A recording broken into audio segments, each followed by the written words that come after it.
Assalamualaikum warahmatullahi wabarakatuh. Salam sejahtera, salam sehat untuk kita semua. Mudah-mudahan kawan-kawanku semua sehat selalu. Baik, kali ini saya Gamin akan menemani teman-teman sekalian untuk membicarakan, mengantarkan kepada materi perencanaan penyelesaian konflik sumber daya alam. Kalau sebenarnya sebelumnya sudah dijelaskan tentang orientasi program, kemudian kebijakan, dan kemudian konsep dasar. Selanjutnya ini perencanaan penyelesaian konflik sumber daya alam. Nah, kenapa ini harus direncanakan? Karena teman-teman diharapkan nanti bisa merencanakan apa yang harus dilakukan pada saat menyelesaikan suatu konflik sumber daya alam. Sehingga di dalam pertemuan ini nanti teman-teman akan mendapatkan 8 pokok bahasan. Yang pertama, targetnya teman-teman bisa menjelaskan perencanaan penyelesaian konflik sumber daya alam. Oke. Yang kedua, teman-teman bisa menjelaskan tentang pemetaan konflik sumber daya alam, karena apa yang akan dilakukan diantaranya adalah nanti pemetaan. Yang ketiga, teman-teman bisa menjelaskan posisi dan tahapan kegiatan penyelesaian konflik itu sendiri. Kemudian berikutnya bisa merencanakan pemetaan konflik dan apa saja yang direncanakan. Nanti di dalam pemetaan itu nanti teman-teman harus bisa mendokumentasikan apa saja yang didapat dari kegiatan pemetaan dan penyelesaian konflik. Lalu setelah ada dokumen-dokumen awal yang dipetakan, tentu bisa menjelaskan bagaimana memilih pilihan-pilihan penyelesaian. Jadi alternatifnya apa saja gitu ya.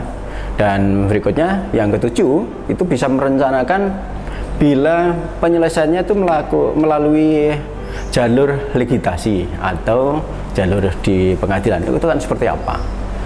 Yang terakhir adalah bagaimana teman-teman nanti bisa merencanakan penyelesaian melalui jalur non legitasi. Oke, pokok bahasan pertama, pengertian perencanaan penyelesaian konflik sumber daya alam apa sih? Nah, adalah bagaimana tahap-tahapannya kita merencanakan suatu penyelesaian. Jadi dari mulai tahap awal, mapping dulu, kemudian mendokumentasikan, kemudian memilih alternatif, kemudian mempersiapkan alternatif yang dipilih tadi, dan kemudian melaksanakan nanti. Itu di perencanaan. Nah, yang berikutnya adalah yang tahapan kedua, pokok bahasan kedua adalah pemetaan konflik sumber daya alam itu sendiri. Apa itu pemetaan konflik?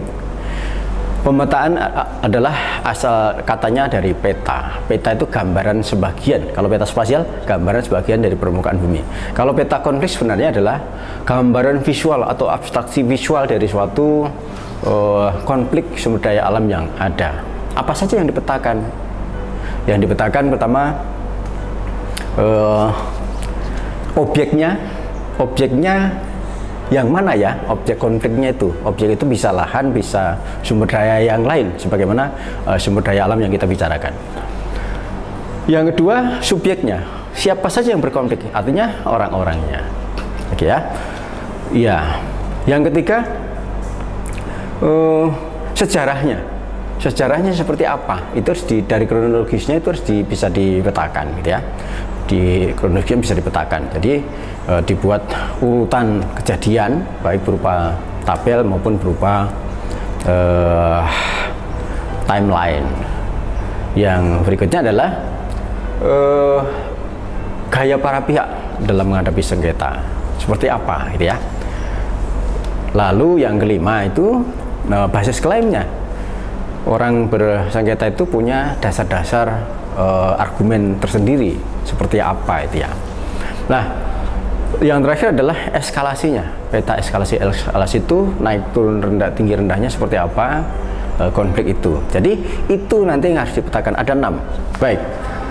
Pokok bahasan yang ketiga adalah posisi atau pemetaan konflik dan tahapan penyelesaian konflik sumber daya alam yang ada.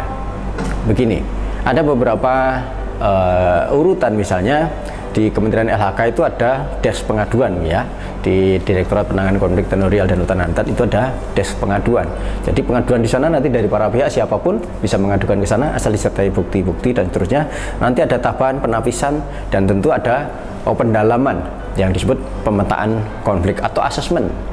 Nah, asesmen. Jadi untuk melihat konflik itu lebih detail adalah ada pemetaan. Jadi sebelum rekomendasi selanjutnya itu pasti ada di mapping dulu. Itulah pemetaan harus ada. Demikian juga di IMN, Impartial Mediator Network, itu biasanya menerima juga aduan dari orang atau meminta pertolongan untuk dimediasi.